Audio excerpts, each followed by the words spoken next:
de ustedes, nos pertenece a todos, porque aquí de lo que se trata es de aprovechar la presencia de nuestros invitados, que son siempre los que tienen las partes importantes de estos espacios, porque vienen y nos comparten pues todos los conocimientos, toda la experiencia, los puntos de vista, pues lo que saben hacer, que eso es maravilloso, siempre con mucha generosidad. Bueno, pues esto es A Media Mañana, gracias por estar, quédense con nosotros, hagamos juntos este espacio con su participación. De verdad, eso nos dará muchísimo gusto que sea así. Ustedes conocen los puntos de contacto, yo se los comparto una vez más. 71 24 91 1. Estamos en amedia@gremradio.com.mx. Hacemos transmisión a través de redes sociales, en Facebook Live. Estamos en A Media Mañana 91.1 FM. Estamos también en la cuenta de Twitter, @noticierosgrem, en la mía, desde donde conversamos, @mpámanes. Y bueno, si se perdieron alguna emisión de A Media Mañana, podrán escucharla en nuestra página de internet, www.noticierosgrem.com.mx. Díganos que sí, por favor. Acompáñenos, hagamos juntos este espacio. Yo recibo con muchísimo gusto, de verdad siempre me da especial alegría poder recibir al ingeniero Jesús Gerardo Rodríguez Flores, entrañable amigo de A Media Mañana de años y años y años, ya nos decimos cuántos mejor. Y entonces, pues ahora que hay vacaciones, le hemos pedido a Jesús Gerardo que nos dé un tiempito para que podamos platicar contigo sobre los eventos astronómicos que marcaron la historia. Y es que déjenme decirles que Jesús Gerardo fue socio fundador de la Sociedad Astronómica de la Laguna, promulgador científico a través de su blog, a través de todos estos esfuerzos que has venido haciendo para acercarnos la ciencia de la astronomía y ponerla a nuestro alcance, que a veces es bien difícil porque no te creas, a veces hay muchos cabezones como yo que no entiende y te consta que digo, no me digas eso porque no lo entiendo, no lo logro ni siquiera conceptualizar. Bueno, pues entonces, qué bueno que hay gente como tú que nos tiene paciencia y que quiere que aprendamos. Gracias, Jesús Gerardo, por estar. Muchas gracias por ustedes. Feliz año y todo lo mejor para todos ustedes y también para nuestros radioescuchas. Que sí sea. Y pues sí, efectivamente estamos empezando 2019, un 2019 muy emocionante. Hay muchas noticias ahorita sobre exploración espacial. Oye, lo de China. Sí, fíjate que acaba de alunizar la Chang 4. Es una sonda que lanzaron los chinos a donde nadie antes había explorado, que era ni más ni menos que la superficie de la cara oculta de la Luna. Por ejemplo, los norteamericanos mandaron muchas sondas, inclusive 6 misiones tripuladas a la superficie de la Luna, pero en la cara visible, la que llamamos la cara visible, la que siempre nosotros alcanzamos a observar. La cara oculta, así le llamamos oculta porque nunca la vemos desde la Tierra. O sea, también llega en determinado momento de ese ciclo de casi un mes que tiene la Luna alrededor de la Tierra, sí llega a estar iluminada, pero cuando está iluminada, pues no es visible para nosotros. Pues bien, los chinos hicieron a la tarea de lanzar una sonda a la cara oculta. Una sonda es como esas Un sondas pequeño médicas. nave Yo robot. creo que por eso se llama sonda, ¿no? Sí, de alguna manera, porque la mandas a un lugar que te resulta inaccesible.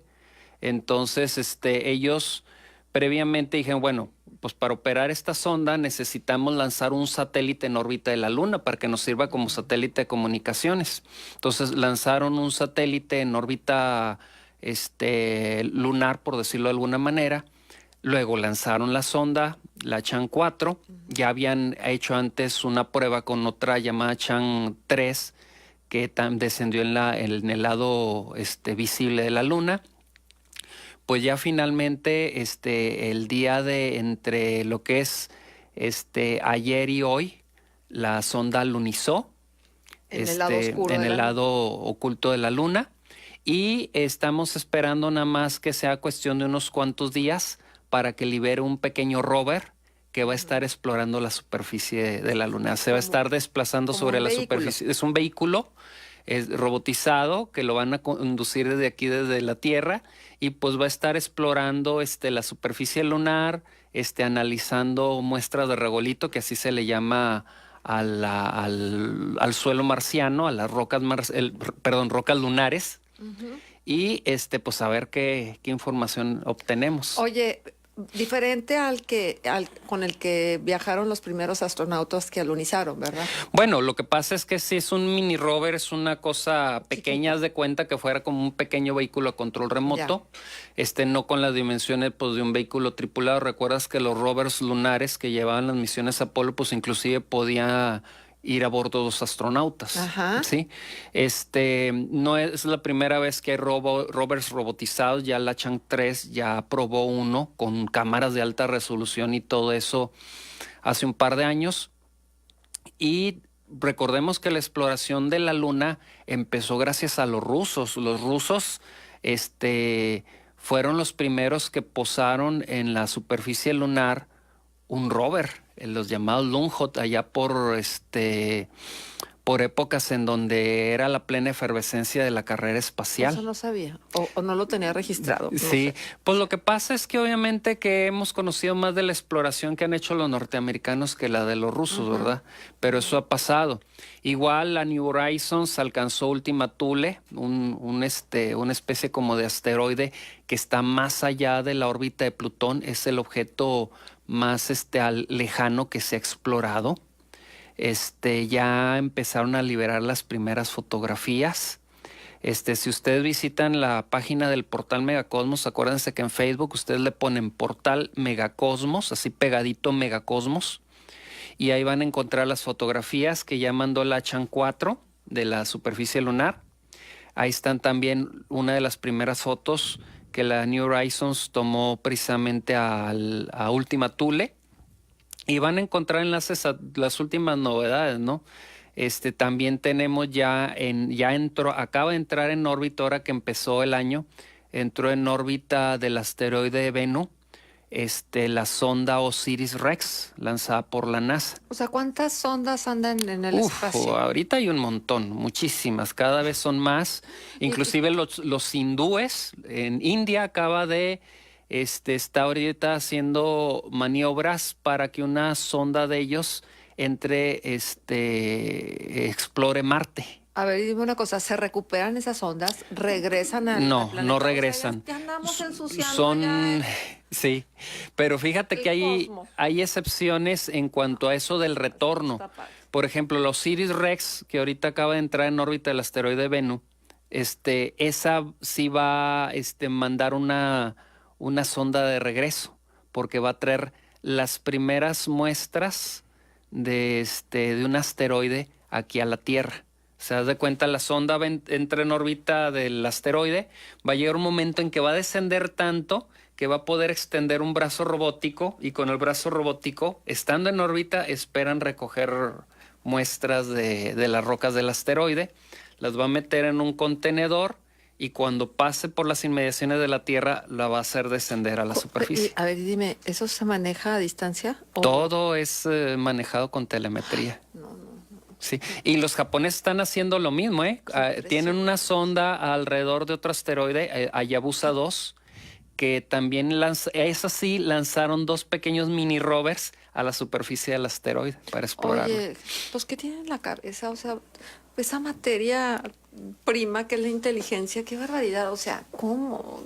¿Por qué se desarrolla de esa forma? ¿Por qué tienen esa capacidad de conceptualizar, hacer abstracciones para poder llegar luego a un resultado? Sí, o sea, realmente pues es el progreso que hemos hecho a lo largo de mucho tiempo, del conocimiento que tenemos, que empezamos conociendo nuestro universo, nuestra Tierra, los fenómenos naturales, y los asociamos a lo mejor con divinidades, con augurios, con presagios, que es parte del tema de la conferencia, hasta ahora que estamos tratando con nuestra tecnología y nuestros conocimientos superar las dificultades que se nos ponen, ¿no? Entre ellas la distancia, como es el explorar todos estos objetos en distintos lados del sistema solar, ¿no? No, me parece increíble, pero esa es la magia, y esa es también algo que no debemos de perder nunca de vista, ¿no? Esta capacidad de sorprendernos de manera constante de todas estas capacidades que los mismos seres humanos tenemos. Así, hay que aprovecharla. Sí, y sobre todo algo que a mí se me hace muy interesante, uno podría decir, entre más conocemos, ya menos cosas nos deben de sorprender. Pero yo Sí, siento que eso es al seguro. contrario, porque entre más Sí. conocemos, más preguntas tenemos, más cuestionamos, más queremos indagar. Y es algo que yo veo muy, por ejemplo, en este tema. Por ejemplo, ahora que estamos con este tema de acontecimientos astronómicos o eventos astronómicos que cambiaron el rumbo de la historia, Ujú. vemos que muchos eventos astronómicos que ocurrieron en el pasado el rumbo de la historia fue cambiado por la percepción que teníamos de esos eventos, por la percepción o interpretación que teníamos de esos eventos, ¿no? Ajá.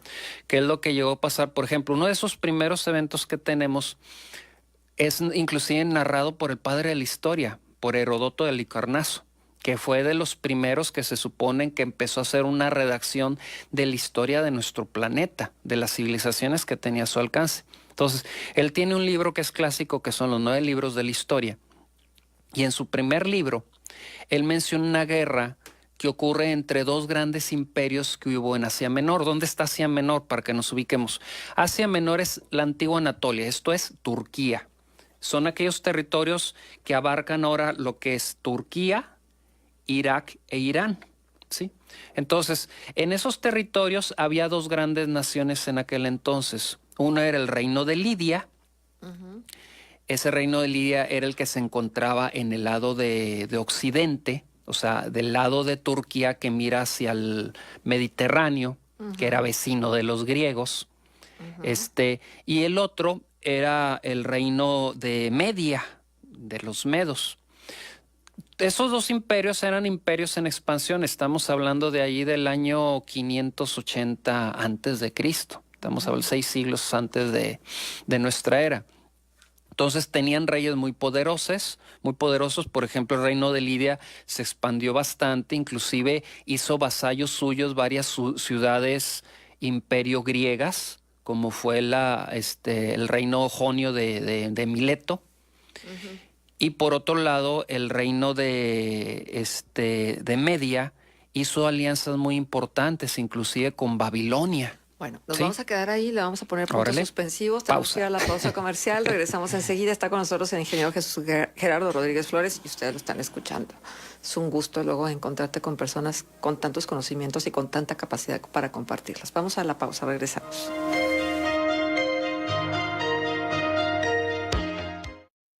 En este caso, que tienen que ver con climáticos, que el frío no nos va a dejar, ¿eh? La Ujú, máxima que vamos a tener el día de hoy, pues déjenme decirles que van a ser 16 grados centígrados, la ujú. vamos a estar alcanzando por ahí de las 4 de la tarde, que el día de mañana, pues vamos a amanecer con temperaturas muy bajas, 4 grados centígrados, 3 grados centígrados, y así en el transcurso del día, pues estaremos llegando tal vez a los 19, pero tendremos este cielo medio nublado que ahora mismo todavía tenemos. Y bueno, César Ceniceros, saludos a Chuy Cosmos, viejo conocido del Instituto Tecnológico de La Laguna. Sí, muchos saludos.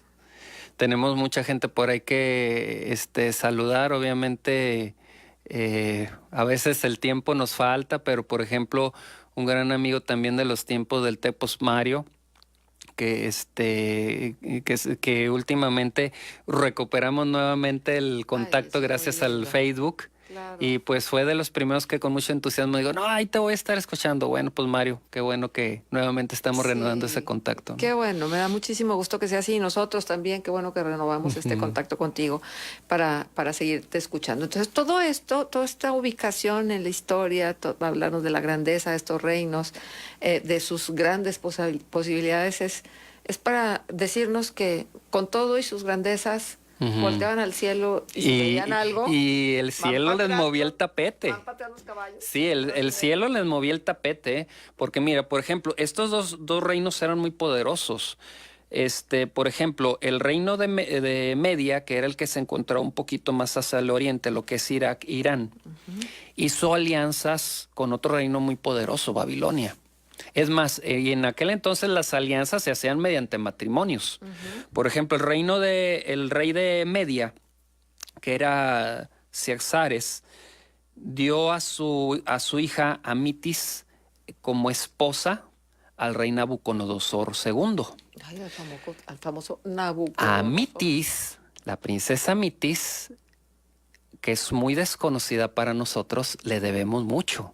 porque gracias a Amitis, que seguramente era una mujer muy, muy bella y de una personalidad que cautivó tanto a Nabucodonosor, al grado que cuando Amitis le externa a Nabucodonosor que ella extraía mucho los montes verdosos de su tierra del reino de Le Media, manda a traer montes verdosos. Ok. deja eso, los construye. Por eso. Gracias a Amitis es que Nabucodonosor II se decide construir un gigantesco sigurats llenos de vegetación. ¿Qué es un sigurat? Eran las gigantescas pirámides que hacían en Babilonia. Estamos hablando de los jardines colgantes de Babilonia. La princesa Amitis Por amor. de la lo rey, hizo. por amor, Nabucodonosor II se lo construyó. ¿Cuántas cosas por amor se han hecho? El Taj Mahal, por ejemplo. También el Taj Mahal. Obviamente el Taj Mahal fue ya en honor a la esposa que había fallecido, ¿no? Sí. Amitis vivió viva. para ver ver sus jardines su colgantes, grandeza. una de las 7 grandes maravillas del mundo antiguo. Entonces, ya con esto vamos ubicando la época en que ocurrió esto.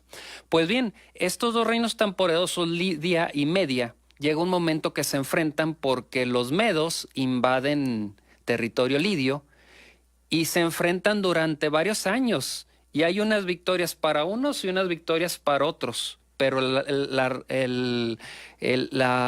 guerra no se logra definir. Llega una batalla final. En aquel momento ninguno de los dos reinos pensó que fuera la batalla final. Se llegan a enfrentar y de repente la batalla se tiene que detener. ¿Por qué? Porque en medio de la batalla, a luz del día, empieza a oscurecer. Y sucede, según cuenta Heródoto, que lo que pasó fue que sobre el campo de batalla ocurrió un eclipse de sol. ¿Sí? Un eclipse de sol que menciona Heródoto, que ya había sido pronosticado, matemáticamente hablando, por Tales de Mileto, el primero de los grandes filósofos griegos. Él era de Jonia, de ahí de Turquía, que era parte del protectorado precisamente de Lidia, del reino de Lidia. Y él logra predecir ese eclipse, inclusive se entera de la existencia de eclipse antes de morir, de que efectivamente el eclipse que él pronosticó había tenido lugar. Lo cual también es algo increíble, porque en aquel entonces, o sea, él seguramente supo de la existencia, como en aquel entonces Mileto tenía mucho comercio con Babilonia y con Egipto, probablemente ya sea en Egipto o en Babilonia tuvo lugar a tablas de registros de eventos astronómicos y él logró computar de que los eclipses, que ciertos eclipses de sol cada tanto tiempo volvían a presentarse, lo que posteriormente se conoció como el ciclo de Saros. Pero lo impresionante aquí es que el llamado ciclo de Saros no fue descubierto hasta como 2 siglos después por otro sabio babilonio llamado Beroso. Antes no se llamaba así, ciclo Antes de no Saros. se llamaba así. Entonces, lo sorprendente es cómo Tales de Mileto logra deducir que los eclipses son cíclicos y cada tantos años vuelven a ocurrir. Oye, pero eso también obedece a la maravilla de que llevaban una agenda. ¿Sí? Y llevaban un registro de los fenómenos astronómicos y Exactamente. como ahora lo llevan los hombres que todavía siguen siendo hombres del campo, hombres y mujeres del Sí, campo. exactamente. Los babilonios y sumerios tenían registros en tablillas de arcilla, tablillas con escritura cuneiforme de todos los eclipses. Y en Egipto también lo hacía, Entonces, con toda esa información, probablemente Tales de Mileto logró encontrar una relación. Dijo, ¿saben qué? Para el año 585 va a ocurrir un eclipse y va a ocurrir en tal fecha. Y pues sí, efectivamente, siendo mayo del año 585, antes de nuestra hora, ocurre ese eclipse. Las dos tropas, lidos y medos, se detienen ante tal portento y definen hacer una tregua. Y no nada más una tregua, sí, sino un pacto de paz. Y para prueba de ese pacto de paz, precisamente el rey Aliates de Lidia da a su hija, la princesa Arenis, como esposa a Astiages, que era el hijo del rey Cisares. Entonces hacen un matrimonio y a partir de ese momento esos dos reinos quedan aliados. Entonces, gracias a ese eclipse, una guerra que iba a terminar desgastando esos dos reinos, terminó formando una gran alianza en todo lo que viene siendo el ¿Y en qué otras Asia. partes de la historia han influido los fenómenos? Mira, a quien también le llegó a ocurrir fue a Moctezuma II. A Moctezuma II, antes de la llegada de los españoles, empezaron a correr una serie de calamidades que hablaban de malos augurios, y por si fuera poco, alcanza a ver un cometa en el cielo. Y a eso agrégale... Que le hubiera pedido que todo fuera bien. ¿No? Pues sí, pero los si cometas ves a veces lo veían como un mal presagio. Entonces, por si fuera poco, es cuando Hernán Cortés desembarca en Veracruz. Entonces le llegan las referencias y lo relaciona. Y para todavía, como dice uno coloquialmente, para acabarla de molar, Hernán Cortés desembarca en el año 1 Caña. Los año 1 Caña se decía, según las profecías que tenían ellos, que en un año 1 Caña tenía que regresar Quetzalcóatl. Entonces empieza a sospechar Moctezuma que esos hombres blancos y barbados puedan ser Quetzalcóatl, que Hernán Cortés sea Quetzalcóatl. Sí. Para eso, a su encuentro de los españoles, Moctezuma II manda unas indumentarias, vestimentas y tos. Una vestimenta que era la vestimenta en que ellos habitualmente caracterizaban a Quetzalcóatl, una Huitzilopochtli, y la tercera una divinidad que ahorita no recuerdo. Pues las ve las ve Hernán Cortés, y la que le gusta y la que se pone es la de Quetzalcóatl. Entonces con eso ya Moctezuma II dijo, no, sí es él. Y el gran imperio, que era el imperio mexica, que había dominado buena parte de Mesoamérica, cae solamente ante 400 españoles, de los cuales solamente 40 eran jinetes. O sea, a pesar de que tenían una enormidad de ejército, los mexicas caen. ¿Por qué? Porque Moctezuma II, digamos, de que de alguna manera se programó de que era el fin del imperio mexica, que había llegado Quetzalcóatl y que al ser un dios, pues él tenía que ser sumiso a Quetzalcóatl. Y por eso termina siendo derrotado el imperio mexica. Moctezuma tuvo la culpa, pues. Sí, de alguna manera. Entonces, y así, por ejemplo, también años antes, cuando Cristóbal Colón estuvo explorando aquí el Nuevo Mundo, en su cuarto viaje, que fue el viaje más aciago que tuvo, porque inclusive desde el tercero lo llevaron preso a España, cuando regresa al cuarto viaje, ya se sabía que pues no habían llegado a la India, ni habían llegado ni a China ni a Japón.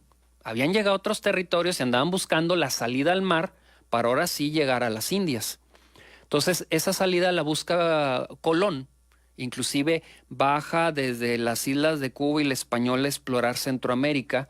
O sea, navega por las costas de Honduras, de Costa Rica, de Panamá. Pero al último no encuentra la salida a lo que ahora conocemos que es el Océano Pacífico. Y cuando regresa, va de regreso hacia lo que son Cuba, la Española, todo eso, sus barcos empiezan a naufragar. ¿Por qué? Porque se adhieren a ellos unas especies de moluscos en forma de gusanos que se comen la madera. Entonces, llevaba él 4 embarcaciones, 2 carabelas. Pues que ya tenía mucho tiempo además en la mar. Y 2 noas. Las 2 noas de plano las tienen que abandonar porque están innavegables. Entonces, toda su tripulación las tiene que mandar a los 2 barcos que le quedan. Y están a punto de hundirse. Están las gentes que casi ni duermen porque el agua casi llega a cubierta. Están achique y achique el agua con bombas y con cubetas y todo sacando el agua día y noche, y ya no alcanzan a llegar ni a Cuba. Entonces, de plano Colón da la orden de embarrancar los barcos contra la costa de Jamaica. Y ahí se quedan y hacen un campamento para tratar de resguardarse de los indios. O sea, pues se quedaron sin barcos. Se quedaron sin barcos. Y manda a 3 marinos en una embarcación a pedir auxilio. El problema es que en aquel entonces el que era gobernador, Nicolás de Obando, que era el nuevo gobernador de la Española, le tenía tirria a Colón. Y el barco de rescate no se lo manda hasta un año después. Híjole. Pero para entonces los alimentos de Colón y sus navegantes ya están podridos. Decían que inclusive muchas veces los marinos se comían el alimento en las noches para no ver los gusanos. Ay, no me digas ¿Sí? eso. Entonces, Pero afortunadamente... no pescar, cazar. Mira, afortunadamente los indios les empezaron a proveer alimento con el típico trueje, ¿no? Cuentitas de vidrio y baratijas por alimento. La bronca es que a los 6 meses se les acabaron las baratijas y los indios ya no les surtieron alimento. Y Colón desesperó y dice, ¿y ahora qué hacemos? Pues en eso él llevaba un calendario que había sido hecho por un astrónomo y matemático alemán que le decían el Regiomontanus. Y ese calendario lo llevan todos los navegantes al Nuevo Mundo, porque en ese calendario, como venían eventos astronómicos, posición de la luna, del sol, de las estrellas, pues les permitía navegar en un tiempo en donde todavía no había relojes, todavía no había cartas marítimas completas, obviamente no había GPS. Qué bárbaro. Y descubre que a los 3 días va a ocurrir un eclipse de luna. Dice, ándale, de aquí soy. Manda a llamar al cacique de los indígenas que se negaban a surtir los alimentos y le dice, mi Dios está muy ofendido porque tú ya no nos quieres proveer de alimentos. Y Él te va a demostrar en el cielo su enojo, porque Él me ha dicho que te va a mandar plagas y calamidades. Así que en 3 días ponte a ver el horizonte, el horizonte del oriente, y ve en la luna su enojo. Pues dicho y hecho, a los 3 días sale la luna eclipsada con un rojo intenso y poco a poco oscureciéndose hasta a desaparecer. Pues pa' pronto, ¿qué quieres? Dice Hernando Cortés, hijo de Colón, que iba llevando un diario del viaje, que llegaron los indígenas, pero lanzándole alaridos a Colón de que intercediera ante Dios para que los perdonara. Y Colón dijo, bueno, está bien, déjenme, hablo con Dios, me voy a retirar a mis aposentos. Obviamente no fue que fuera a hablar con Dios dentro de sus aposentos, sino puso su reloj de arena para ir calculando cuánto hacía falta para que terminara la fase total del eclipse. Ya cuando vio que iba a terminar, sale y le dice, está bien, mi Dios ha dicho que los va a perdonar, que me nos vuelvan a surtir de alimentos y Él se va a encargar que nuevamente vuelva a aparecer la luna. Pues dicho y hecho, empieza a desaparecer la fase del eclipse, la luna nuevamente empieza a brillar sobre el horizonte, los indios respiran aliviados y empiezan a surtir de alimentos a los españoles y de esa manera los españoles sobrevivieron durante 6 meses más, de aquí a que Nicolás de Obando decidió finalmente enviar la embarcación de rescate, ¿no?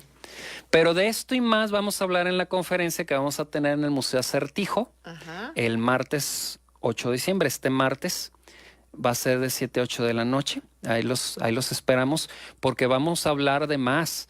Otros eventos que cambiaron el rumbo de las cruzadas, inclusive que cambiaron el rumbo del continente americano, porque el continente americano estaba siendo colonizado por los vikingos. Sí. Pero hubo un evento astronómico que hizo que el colonizaje de América por los vikingos se malograra.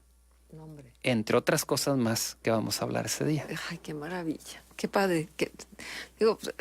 Finalmente es el pensamiento mágico, ¿no? De los seres humanos que luego si no tenemos con qué explicar, buscamos la explicación de todos modos. Así es. Muchas de las veces se va por este otro lado divino o pues finalmente tenemos arquetipos y coincidimos en la necesidad de creer, ¿no? Exacto. Creer así en algo. es. Entonces yo creo que ahí ha estado muy metido este pensamiento en la humanidad.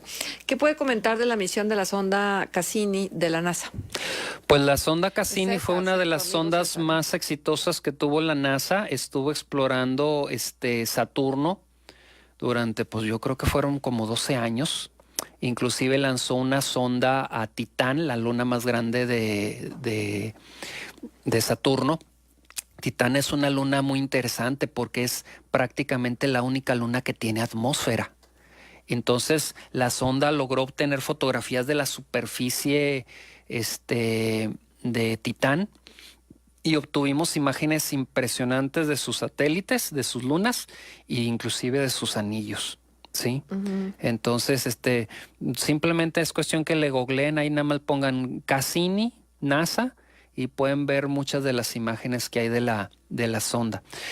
Aprovecho para comentarles fotografías de estas sondas que mencionamos hoy. Ahí las encuentran en Portal Megacosmos. Ahí métanse en Facebook, inclusive pues si le dan ahí me gusta pueden estarle dando seguimiento e inclusive ahí pueden acceder al artículo que salió en la revista Astronomía Digital en donde hablamos del tema del día de hoy. Bien, la señora Madero dice qué regalazo escuchar a nuestro amigo Jesús Gerardo. Con palabras sencillas nos explica a veces lo inexplicable de nuestro universo. Hola, buenos días. Enhorabuena por el invitado y ojalá pueda participar más frecuentemente. Feliz años. Pues ya ha dicho Jesús Gerardo sus puntos de contacto en el portal Megacosmo. Ahí pueden ustedes localizarlos. Jesús Gerardo, pues muchísimas gracias por estar con nosotros. Lo mejor y esperamos que este año te veamos con más frecuencia y que no obedezca a ningún fenómeno astronómico, sino que tenga que ver con las ganas de recibirte aquí y escuchar todos tus conocimientos. No, pues muchas gracias y están todos invitados al 10º aniversario del Grupo Astronómico Gómez Palacio. Ahí los esperamos en el Museo Acertijo este martes a las 7 de la tarde. Muy bien, pues entonces me quedo con todo esto. Nos quedamos con todo esto. Gracias. Vamos a ir a la pausa comercial. No se vayan porque después de Jesús Gerardo, otra invitada, pero de lujo, Gaby Gangs, nos habla sobre las tendencias de redes sociales en 2019. I woke up in Paris.